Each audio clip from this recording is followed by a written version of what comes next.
Former President Donald Trump, an attempt on his life, an assassination attempt.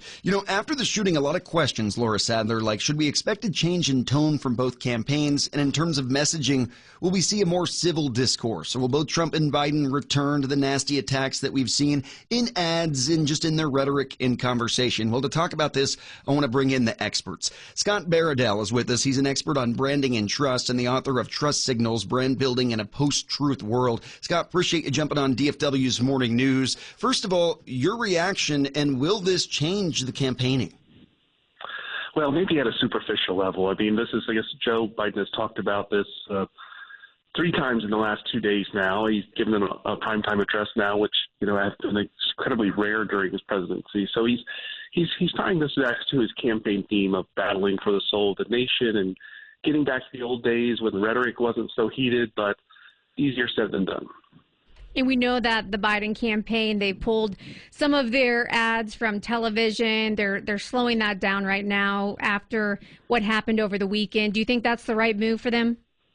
Yeah, it's definitely the right move, but they have said they're getting back to the ads as early as tomorrow. So it's a short-lived respite from the attacks. Yeah, and I wonder if there's an element at all that the damage has already been done. And not saying that taking the ads down wouldn't be the right thing, and maybe that would have positive impacts moving forward, but this assassination attempt, it's already occurred. So, that reaction and that response is just interesting in the whole after-the-fact scenario. Do you see that at all?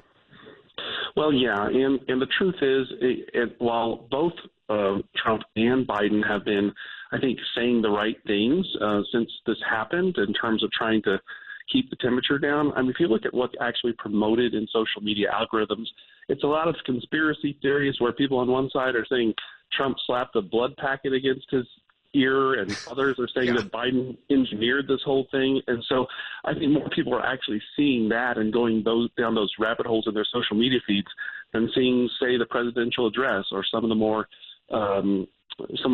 better things that Trump has said since this happened.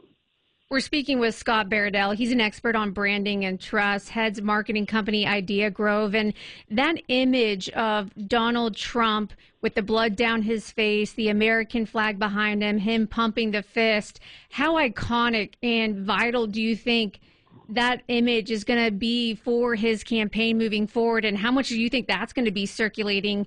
Do you think that's going to maybe sway voters his way? That's going to be huge for him. I mean, if you go back to the 80s and the assassination attempt on Ronald Reagan didn't win by a lot in 1980, but it galvanized so much support around him, not only the assassination attempt, but just how he reacted to it. And I think the way that Donald Trump reacted to this and the images are going to do probably more for his campaign even than Joe Biden's debate performance. And do you think the logistics of Trump's campaigning, though, will change at all because of this? Security, certainly one aspect, but just, the open air, open crowd, that's been his big deal. I mean, that's kind of the thing. He's a man of the people, so I'm wondering, will that change? He can. That's his core part of his identity. He can't change it. They can make it safer. This was apparently an unusually large and open venue. Maybe they can be smarter about the places they choose to do these, but he can't campaign without rallies. I don't think he'd want to. And how long do you think the Trump campaign, we talked about the image, them utilizing that. Do you think they're going to continue to harp on that, or at what point do you think they need to maybe move on from that, if at all, though? Well, I think it's so close to the election that this is going to be something that people keep coming back to. And again, in the case of Joe Biden, what Joe Biden,